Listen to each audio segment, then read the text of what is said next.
So I'm here to introduce the panel, Mobile is the New Black, and I'm very, very pleased to introduce you to our speakers in this panel. First, I would like to introduce you to Tony Murray. He's the creativity and digital innovation passionate, but he's also content director at Absolute Radio. Former professional of a potential radio competitor, Adrian McDonald is currently the Director for International Business Development and Strategy at Whitespace, a Sweden-based mobile advertising expert company.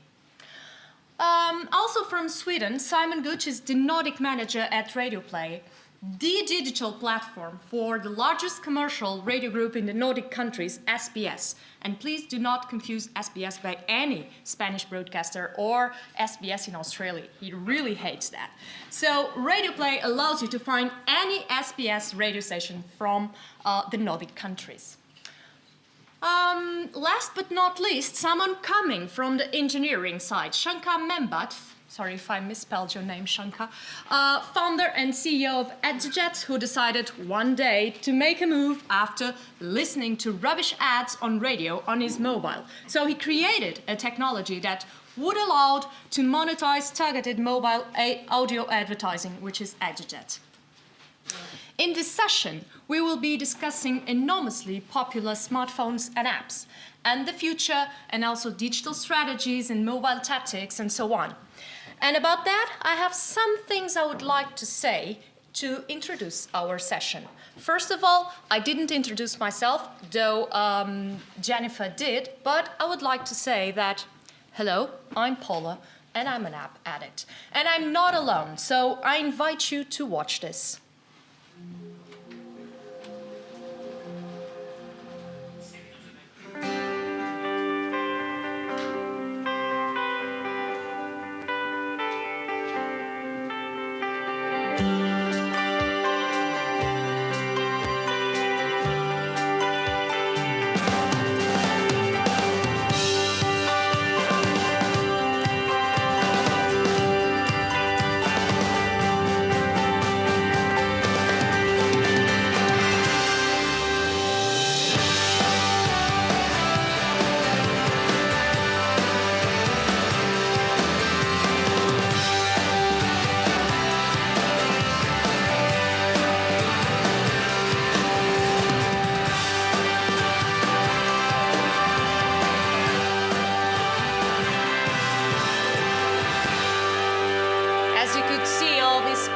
Are addicted to apps and none to a radio app. We'll find out why today, but first let me tell you how it all started. Actually, it started with radio. First, there was radio and not much more than just radio. Of course that I could listen to my own songs, I could record my songs, I could share them with my friends, and more recently, I could add as many songs as I wanted to my MP3 player. But I never really left radio by the side. I remember particularly recording some embarrassing mixtapes. I'm sure you all did. But the times have changed, and the times have changed a lot. And the reason is very, very simple. It's the USB. If there's anything to blame, blame it on the USB connector. USB allowed me so much variety. I imagine that this is one of the reasons why some people kind of forgot radio. But the issue, for me, it's not the device, nor the easiness of plug and play. It's all about music, it's all about choice, it's all about variety, and of course, it's all about conversations. In fact, technology has disrupted practices and old routines. Creation today is different. Production, it's easier. Distribution has no barriers, and people just love that. In my recent research, I found that there are 3 reasons why people love an app. And this is the 3rd time I'm repeating these sentences. People love apps because apps help them with their daily routines, help people to have something to do when there's nothing to do, and help people to frame their social identity. As for youth, youth are into apps, totally into apps, most of all because they are totally into their device, their smartphones. They can't live without their smartphones, and they check it whenever they can, meaning more than 50 times a day. And they are using several apps at the same time for different purposes. So I started wondering why. Why is this happening to radio, and why are apps so addictive? In theory, apps in general are providing what radio has been doing for the last, let's say, 60 years. But like broadcasters reacted in the late 60s against TV competition, and they did it pretty well, they changed the business, I wonder if broadcasters today are reacting as fast and strategically as before. So to sum up, this is what people really expect from an app. They want it to be helpful, they want it to be entertaining, and they want the app to be a sort of a company.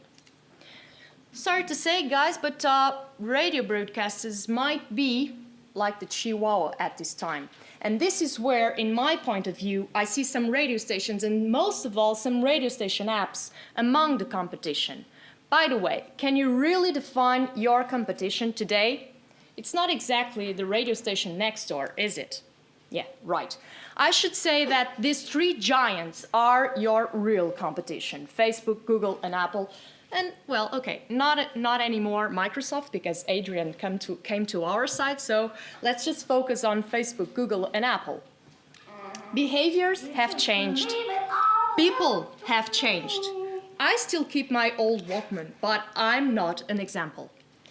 And this is another example I want to show you. People totally behave differently. This girl was at Rock in Rio while Linkin Park was playing. She's around 15 years old, and I can tell you, me in my late 30s, I was a little bit more excited than she was. So, apps must be user-oriented, must allow social interaction and be based on listener decisions, but also must be visual attractive, must drive conversations, gather listeners, have them on your app. Don't throw them away to Facebook, to Instagram, to Twitter, to YouTube, or whatsoever. Bring the social networks to your app and have the conversations on your app. Have people talking about your brand on social media, but talking about you. That's the most important thing of all. Radio used to be the always there medium, available anytime, anywhere. Today, everything from media content to branded content to user-generated content is also available at the tip of your finger on your smartphone. How can radio thrive in this context? This is what we are going to find out today. And I believe that as Sam Cooke in the late 60s was singing, it's been a long, long time coming. So let me call our speakers to the floor, and we will be talking about changes needed. Do you want to come? Thank you. Changes needed in a broadcasting world. So my first question to our speakers will be about changes. What are the changes needed in radio broadcasting? I will shut up the guy. Changes needed in radio broadcasting. So what's the most relevant change needed in radio broadcasting today? Who wants to start?